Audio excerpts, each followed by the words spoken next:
We've all seen it happen. An online community is absolutely buzzing one day, and then poof, it's a ghost town the next. So, what's the secret? What really makes some of these communities last and even thrive, while so many others just fade into nothing? All right, let's just get the cynical take out of the way first. You've probably heard this one, maybe you've even thought it. The idea that community is really just a nice, polite word for a group of people you're eventually hoping to sell something to. And look, it's an easy conclusion to jump to, right? Especially when the market tanks and all the forums get quiet. But is that really the whole story? Turns out, if you actually look at the data, something much, much deeper is going on. The data from the 2023 bear market, in particular, tells this absolutely fascinating story. Because when things got really tough, not every community fell apart. In fact, a really clear divide started to show up between the ones that made it and the ones that just vanished. So what the data showed was two totally distinct types of communities. On one hand, you had what we'll call price-anchored groups. Here, pretty much every conversation was about token value, price discussion, you know the drill. And then, on the other hand, you had function-anchored groups. And these were the places where the focus was on actually doing things, like governance or development or research.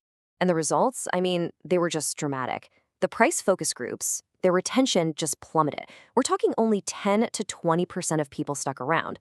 But the function focus groups, they held strong, keeping between 40 and 60% of their members. The difference is it's massive. It's not even close. Okay, so what is going on here? Why the huge difference? Why did one type of community basically collapse while the other one proved to be so incredibly resilient? It wasn't just about hype or people being optimistic. The answer, it turns out, comes down to this really cool concept called role density. It sounds a little academic, but all it really means is the number of distinct functional roles that members can actually take on inside that community. Think about it like this. In one of those price-anchored groups, you really only have one job, one role. You're a holder. Your entire identity is tied to owning the asset. But in a function-anchored group, you can be so much more. You can be a contributor, a leader, a builder. Your identity is tied to what you do, not just what you own. And we're not just talking about abstract titles here. These are tangible, meaningful jobs inside the community. You could be a moderator, keeping discussions on track, a voter, helping to make governance decisions, a translator, bringing content to a new audience, a developer, actually building new features, or a researcher, digging into the next big idea. See, when you're performing one of these roles, you're not just passing the time. You are actively building something that can't be bought on an exchange, something incredibly valuable. And that thing is social capital. This social capital, this is the absolute key, because once you've built it, it creates a very, very high cost of exit. All of a sudden, just walking away from that community isn't so simple anymore. Let's compare the two kinds of exits. You've got a market exit, which is cheap and simple. You just sell your tokens, click a button, you're done.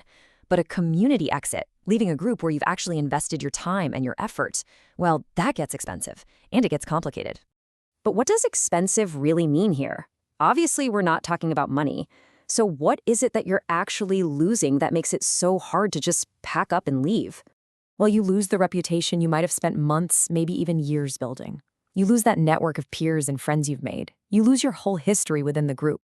In short, you lose your status. And that's something you just can't go out and buy somewhere else. So the blueprint for survival becomes crystal clear. It's not about hype. It's not about price. It's about creating a space where people build things together. They build roles, reputations, relationships that become so valuable that walking away feels like a genuine loss. And this all comes down to one really powerful idea. Markets, with their focus on just price and simple transactions, they attract tourists, people who come and go. But true communities, the ones built on roles and social capital, they retain participants. And that distinction right there, that's the entire secret. So the question you really got to ask is this: are you building a market or are you building a community?